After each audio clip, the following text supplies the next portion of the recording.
God's building on, as it say, shall be building on like how motherfuckers get spooked out about the wheel. No, this is the wheel. This is us. God, building it. let me born something to you about that whole science of the wheel within the wheel and all that other shit like that, right?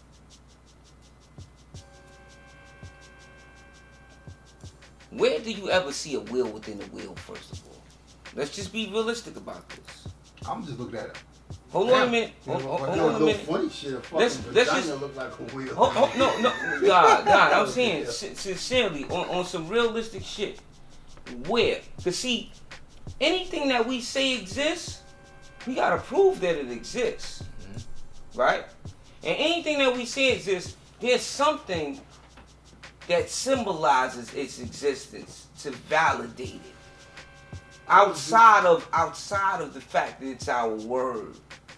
I always thought drew the wheel up as itself was symbolic because it's not real. It's not no fucking, whatever. No. Well, to me, I always thought of a system of doing things. Well, God, think about it. Like I said, where do you see a wheel within a wheel? That's like seeing a cipher within a cipher. See, like a baby in the mother's womb. Hold on a minute, God. That's one way. Hold on a minute. That's like seeing a cipher within a cipher, right? School. Think about something. Think about something, God. I was just thinking about how nice it can be to unplug. A cycle Sometimes it's better to connect with people rather than is Wi-Fi. 360 degrees, right? A cycle is 360 degrees. Our lives are a cycle. Cycles are patterns.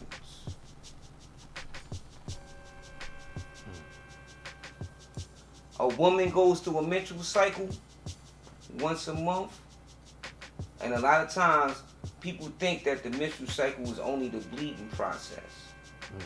When the reality is, she got a whole week where she can be fertilized. Then she got a whole week where she goes through the breaking down process. Then she got a whole week when she goes through the rebuilding process. The whole wisdom born days is the. It's a whole whole cycle, the whole entire cycle. The whole cycle is a cycle. Right. Everything that exists within the realm of reality, which is 360 degrees, right? Okay, so the earth circles around the sun, right? The moon circles around the earth, right? And together they circle around the sun, right? So that's a cycle within a cycle. Right? Okay. But then they together circle around the sun, but the sun circles around the doggone star every 25,000 years. So it's a circle within the circle. So what are you actually talking about? You're talking about the calendar. Clock. You're talking about the clock. You're talking about the measurement of time and what you do within the time measurement, what you're capable of accomplishing within the measurement of that time. When you look at a clock, a circle within a circle, you got the minute, you got the hour, and you got the second hand.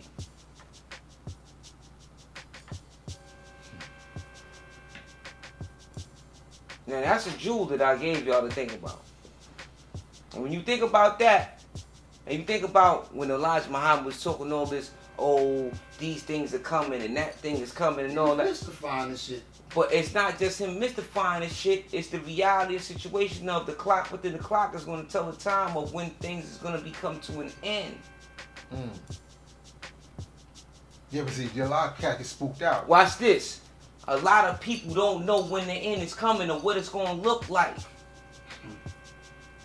So according to their reading, the end is going to be hellfire and brimstone. The end is going to be hell tides and high water. The end is going to be some meteorite striking the earth and creating an explosion. You understand what I'm saying? Something that Jesus gonna come and bring the rapture. But you get where I'm coming from with this? Right. You measuring the time according to your actions.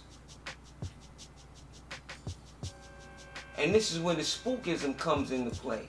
Because when you get into the Bible, when you deal with revelations,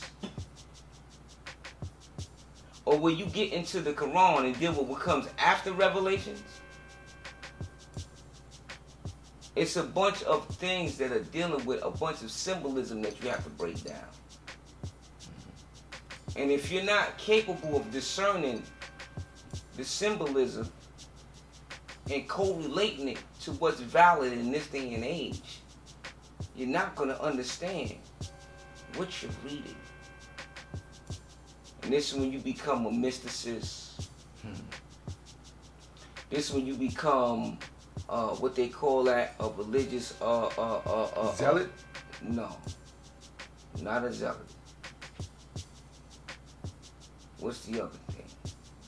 Occultist.